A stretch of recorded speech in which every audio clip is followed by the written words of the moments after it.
Sabi ko kanina, pabalik na si Jesus at sa ang kanyang disciples sa Galilee, galing Judea.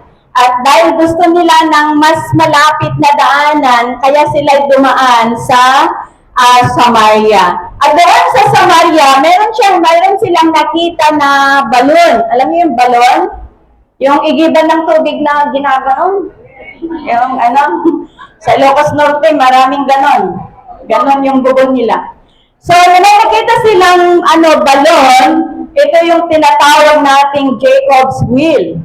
Jacob's Wheel. So, doon nagpahinga, doon umupo si Jesus Christ. At yung kanyang mga disciples naman ay umalis dahil bibili sila ng pwede nilang makakain. So, habang nakaupo si Jesus Christ doon sa may tapat ng bubon o balon, dumating ang isang babae. Alam ko na popular na itong istorya sa inyo. Dumating ang isang babae na isang Samaritana. Sa tanghaling tapat, siya ay mag-iigib. So sabi sa kanya ni Jesus, maaari bang makiinom? Pwede bang bigyan mo ako ng tubig? So sumagot yung babae, sabi niya, bakit ka hihingi sa akin ng tubig? Hudyo ka Samaritan ako. Kasi noong panahon na yon, hindi maganda ang relasyon ng Samaritans at saka Hudyo dahil sa mga gap na nangyari sa unang panahon. So, sinagot ng babae, ikaw ay Hudyo, Samaritan naman ako. So, bakit ka hihingi sa akin ng inumin? So, sabi naman ni Jesus, sumagot si Jesus sa babae, sabi niya, kung alam mo lang ang kaloob ng Diyos at kung sino ito humihingi sa iyo ng inumin, at kung ikaw ay hihingi sa Kanya, bibigyan Kanya ng tubig na nagbibigay buhay. So, dito na nag-umpisa ang conversation ng Samaritan woman at saka ni Jesus Christ. So, ano ba ang aral na mapulot natin sa pagtagpo ni Jesus at ang Samaritana mula sa ating passage sa araw na ito? Una na tignan po natin dito, ang encounter with Jesus will expect the unexpected. An encounter with Jesus will expect the unexpected. So, pagsapit ng Samaritana sa bubon, medyo nagulat siya dahil hindi niya inaakala na magdatnan niya doon si Jesus. Ang Samaritanang ito ay laging sa may tanghali siya umiigib, nag-iigib ng tubig, dahil sa ganong oras, mas kunti yung tao. Hindi gaano yung tao. Kasi ang babae na ito, yung siyang tinatawag natin na talk of the town. Siya ang topiko ng bayan. Siya ang pinag-uusapan ng mga tao dahil sa kanyang sitwasyon. Kaya siya ay umiiwas na makihalubilo sa mga tao. Kaya sa tanghaling tapat siya nag-iigib upang mas kunti yung mga tao na makakita sa kanya. So ano ang mga unexpected na nangyari dito mga kapatid? All of a sudden, Jesus was there. Ang isang Hudyo ay kinakausap ang Samaritan woman. Ang paghingi ng Panginoon ng tubig sa Samaritan woman at ang pakikipag-usap ng babae sa isang lalaki. During their culture kasi noon, hindi pwede na mag-usap yung isang lalaki at isang babae na dalawa lang sila. So, kung tinitignan ko ito, sabi ko, siguro dito in-adapt ng Bible School yung policy doon na hindi rin pwedeng mag-usap ang isang lalaki at isang babae na mga estudyante sa Bible School. Kailangan may third wheel. Hindi pwede maski lalaki o babae, basta may third wheel. Kahit din sa mga pastors, mga kapatid, kasi hindi magandang tingnan. Kaya may mga pastors na natatanggalan ng lisensya. Dahil yung mga pastors, lagi nilang kasama yung mga members nila. Okay lang kung dalaga at saka binata. Pero kung may asawa na yung pastor, tapos lagi ang kasama niya, membro niya na babae, lagi silang nakaangkas ng motor, talagang mawawarningan ang pastor at hindi lang warning, matatanggalan talaga ng lisensya, mga kapatid. So, Ano ang ibig sabihin nito sa buhay po natin? Expect the unexpected. Nung tinanggap natin si Kristo bilang Panginoon at tagapagligtas ng ating mga buhay, maybe we expect too much. Marami tayong ine-expect na mangyari sa atin. At ang expectation natin minsan ay kapag anak na tayo ng Diyos at kapag naglilingkod na tayo sa Kanya ay naging magaan na ang buhay. Sinong nagganon ang expectation niya? Kapag tinanggap na natin ng Panginoon at naglilingkod na tayo sa Kanya, ang expectation natin ay mas magaan na ang buhay natin.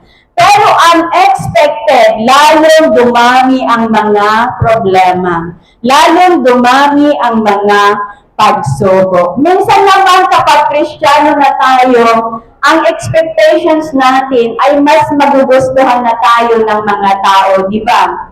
Mas gusto na tayo ng mga ibang tao. Unexpectedly, lalo nila tayong inayawan. Lalo nila tayong iniwasan dahil Kristiyano na tayo at maraming tao ang allergic sa born again. Di ba? Maraming tao ang allergic sa born again. Minsan din, ipinagpipray natin, Lord, tanggalin mo naman ang pagsubok sa buhay ko dahil napapagod na ako. Pero unexpectedly, hindi tinanggal ng Lord ang mga pagsubok sa buhay natin. Pero ang ibinigay niya ay sapat na kalakasan upang mapagtagumpayan natin ang mga problema at pagsubok sa buhay po natin. Diba? Minsan din meron time na pinagpipray po natin, Lord, pagpalain mo ako. Pero hindi ibinigay ng Diyos ang hinihingi natin na pagpalain tayo. Pero instead, ang ibinigay ng Panginoon ay isang utos. Ano ang utos ng Panginoon? Seek first the kingdom of God. Bago kita pagpalain, hanapin mo muna ako. Bago kita pagpalain, i-prioritize mo muna ako. Bago kita pagpalain mo muna ako. Hindi binigay ng Diyos ang eksakto na hinihingi natin, kundi ang ibinigay ng Panginoon ay isang utos na dapat po nating gawin bago natin tanggapin ang hinihingi natin sa Panginoon. Dito po natin nakita ng mga kapatid na sa lahat ng hinihingi natin, yung ibang hinihingi natin ay maaring ibigay ng Diyos ayon sa gusto natin. Ibigay ng Diyos ayon sa eksakto na nais natin. Yung ibang hinihingi natin ay hindi niya ibinibigay o kaya iba ang ibinibigay niya dahil ang Diyos ay mas matalinod sa atin. Ang Diyos ay mas alam niya kung ano ang nakabubuti sa iyo at sa atin. Ang Diyos ay mas alam niya kung ano ang nakakapainan sa ating mga buhay. Mas alam niya kung ano ang kailangan natin. Mas alam niya kung ano ang nararapat na para sa atin, mga kapatid. Meron akong narinig na, hindi siya istorya kasi totoong nangyari ito. Isang linggo, may isang lalaki na naghahanda puntang simbahan. Yung pantalon niya may dalawang pocket magkabilaan sa left and right. So, di ba kapag gabi na ng Sabado, inihahanda natin yung mga offering natin, di ba? Ganon din ito. So, sa umaga, inihanda niya yung pang-offering niya, inilagay niya sa right. Then, tapos yung iba, inilagay niya sa left dahil ang plano niya, mag-mall siya after ng service. So, ganon ang ginawa niya. So, nung nandun na siya sa church, nandun na siya sa simbahan, ang prayer niya sa kanyang puso ay pagpalain siya ng Panginoon. Pagpalain siya ng Panginoon. So, nung offering time na, nung bago mag-offering time, sabi ng Panginoon sa kanya, pag offering time, ibigay mo yung nasa left mo. Sabi ng Panginoon, ibigay mo yung nasa left mo. So, hindi niya binigyan pansin yun. Offering time na para ng plaka na paulit-ulit sa tainga niya na naririnig yung ibigay mo yung nasa left mo. So, offering time na, andyan na yung offering box. Dumadaan na siya, palapit na ng palapit. Na confused na siya kung ano ang gagawin niya. Unexpectedly, pagsapit ng offering box doon sa kanya, ang hinugot niya ay yung nasa left niya. Yung nasa left niya, kasi mas malaki yun, panggol yun eh. And yung nasa left niya, ang hinugot niya na inilagay niya doon sa offering box, yun ang ibinigay niya sa Panginoon. Pero, ang hindi niya maipaliwanag, by that time, naramdaman niya ang tunay na kagalakan sa kanyang puso na hindi niya kayang ipaliwanag. Kasi sinunod niya ang sabi ng Panginoon.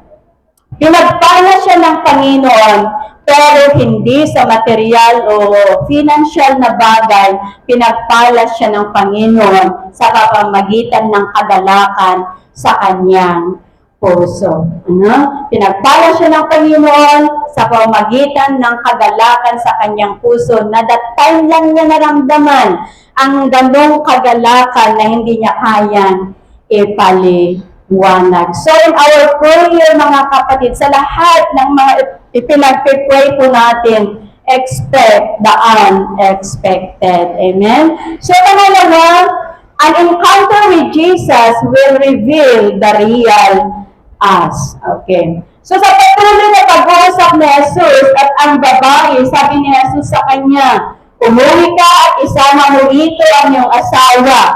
Anong sagot ng babae? Wala akong asawa. Tugon naman ng babae. Sabi ni Jesus ulit, tama ang sinabi mo na wala kang asawa. Sabi ulit ni Jesus, sapagkat 5 na ang naging asawa mo.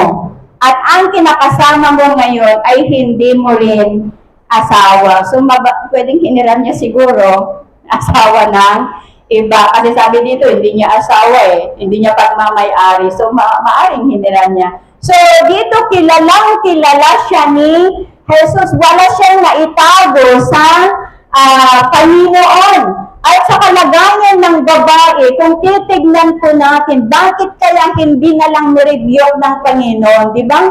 Bakit kaya hindi na lang siya ipinanalangin ng Panginoon dahil sa sitwasyon ng babae? Pero hindi ginawa yun ni Jesus, but Jesus spoke to her with love and compassion. So, natouch ang puso ng babae at doon, she admitted who really she is in front of Jesus. Tinanggap na inadmitan niya sa harapan mismo ni Jesus kung sino siya, kung ano ang kalagayan niya at kung ano ang sitwasyon niya. So despite of how she is, ipinakita ni Jesus na may mangyaring pagbabago sa kanyang buhay. Amen?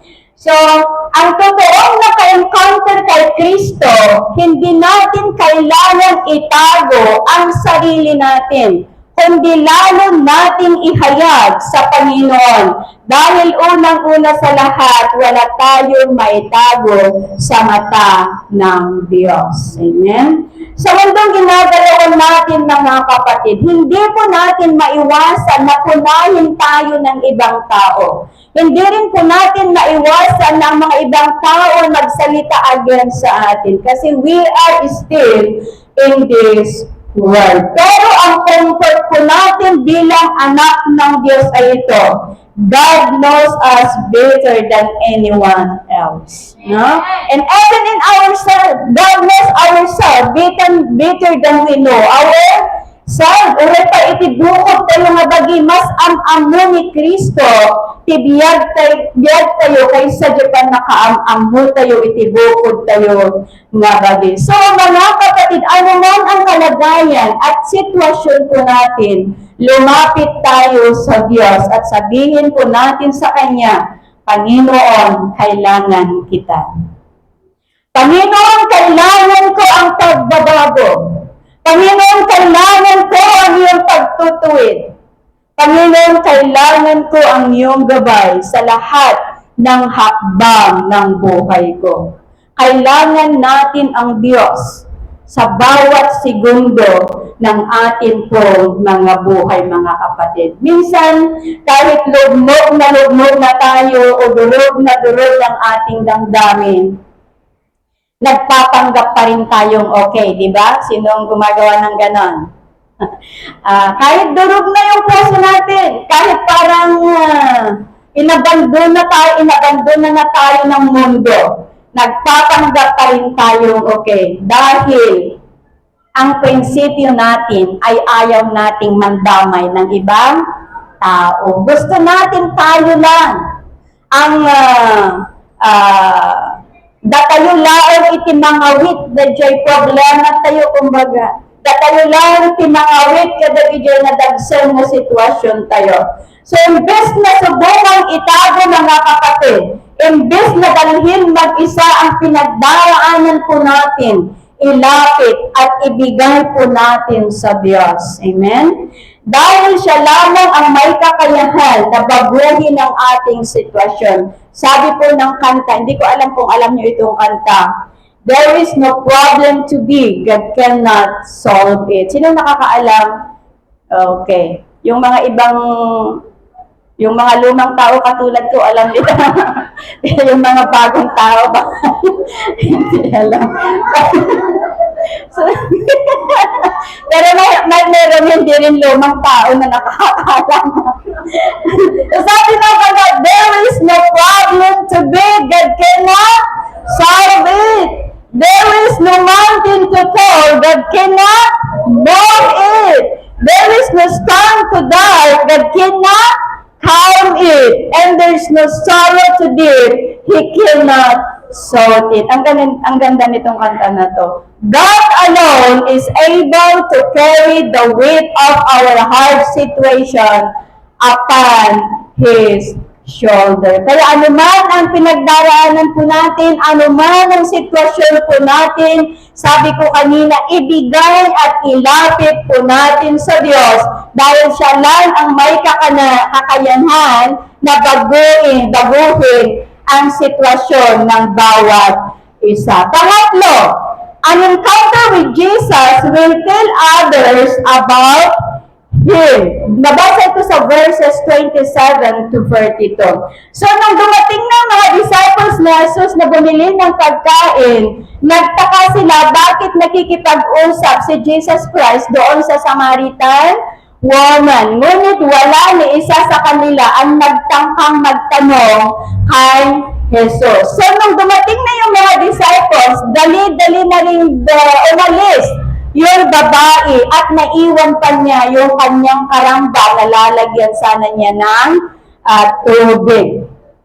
So, dali-dali siyang nakabalik sa village upang ipamalitan niya si Hesus Kristo. Dali-dali siyang pumunta doon sa mga tao upang ipamalitan niya kung sino ang nakatagpo niya sa araw na yun. So, imagine na lang po natin yung mga istela, mga chismosa sa mga kalsada. Baka ganun yung pagbalita ng Samaritan woman kay sa mga tao. Yung mga ganun. Imagine na lang po natin yung mga chismosa sa kalsada. So, sabi ng babae, halikayo, tignan ninyo ang tao na nagsabi sa akin ng lahat ng ginawa ko. Siya na kaya ang Kristo. So, kaya lumabas din ng village ang mga tao at nagpunta sa kinaroroonan ni Jesus at doon nakiusap sila kay Jesus na mag-stay muna siya. So, nag-stay si Jesus ng 2 days. At sa dalawang araw na pag-stay ni Jesus doon sa Samaria, siya nagturo at siya nangaral, nagbahagi ng salita ng Panginoon. And by that time, marami ang naniwala at sumampalataya na siya ang Panginoon na tagapagligtas ng sangkatauhan. Amen? So ito'y nagpapatunay na nga kapatid na ang biyaya ng kaligtasan ay hindi lang para sa mga Hudyo, kundi ang biyaya ng kaligtasan ay para sa lahat ng tao, mapalalaki man o mapababae, mapaitim o mapaputi, mapataba o mapapayat, kahit sa mga tao na hinahamak sa lipunan, ito ay ang biyaya ng kaligtasan ay para sa ating lahat. Kaya ang totoong nakatagpo kay Jesucristo ay ipinagsasabi niya ang ginawa at katotohanan na ginawa ng Panginoon sa kanyang buhay. Amen?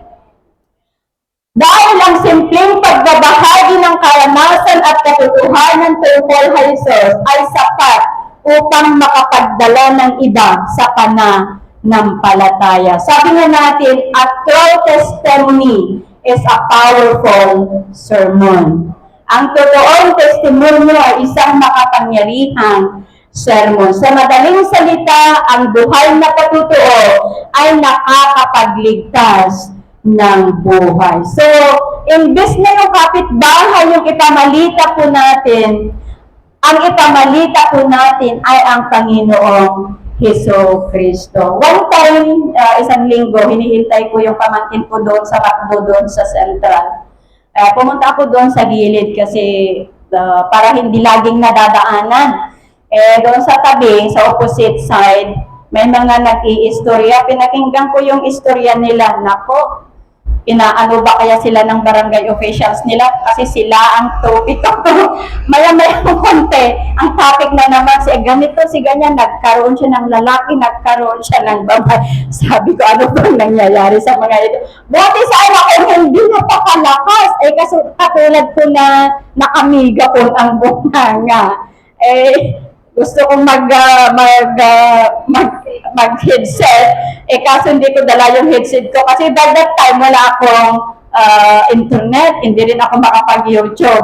Sabi ko, grabe naman ang mga tao. Bakasyonista yata yun, pero dinala siya ng, may padala na dinala doon sa tao at yung tumanggap ng padala, in-treat niya sila doon sa McDo sa Central. Grabe naman yun. Hindi ko makalimutan yun na. Hindi ko alam kung Ilocano sila Ilocano sila. Tinitignan ko baga Ilocos Norte kaya ito. Pero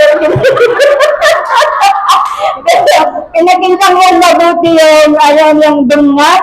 Yung bungat sa o bakit maamit nga Ilocos Norte. Pero baka malapit yun doon sa Ilocos Norte siguro. Grabe kasi sila, sabi ko, grabe naman ang mga tao na to. So, imbes na yung kapitbahay natin, ang ipamalita po natin, mga kapatid, ipamalita po natin kung ano ang ginawa ng Panginoon sa buhay natin. Amen? Ipamalita po natin kung paano tayo binago ng Diyos. Ipamalita po natin kung paano natin tinanggap ang Panginoon bilang tagapagligtas ng ating mga buhay. Ipamalita po natin ang mga katotohanan na ating nalaman tungkol sa Panginoong Jesucristo. Ipamalita po natin ang katotohanan ng kanyang salita na ating pong natutunan. Katulad sa patutunan ni Apostol Pablo, mga kapatid, ipinamalita niya, binahagi niya kung paano niya na-encounter ang Panginoon sa daan patungong Damasco. Kung paano siya binago ng Diyos at siya naging bagong nilalang. Sa mata ng tao, mga kapatid, parang unbelievable, imposible na mabago ang katulad ni Pablo na napakasama ng ugali. Diba? Ngunit dahil walang pinipili ang biyaya ng kaligtasan, siya ay naging anak ng Diyos. Amen? Sabi ng Panginoon sa Acts chapter 9, sapagkat siya ay pinili ko upang ipakilala ang ating pangalan sa mga hintel, sa mga hari, at sa mga Israel. Kaya kung ano ang nalaman natin, kung paano natin na-encounter ang Panginoong Diyos, yun po ang ipamalita po natin sa anumang dako tayo dalhin ng Panginoon. Amen? Mga kapatid, mahalaga ang testimonyo mo, mahalaga ang testimonyo ko, mahalaga ang testimonyo nating lahat. Amen?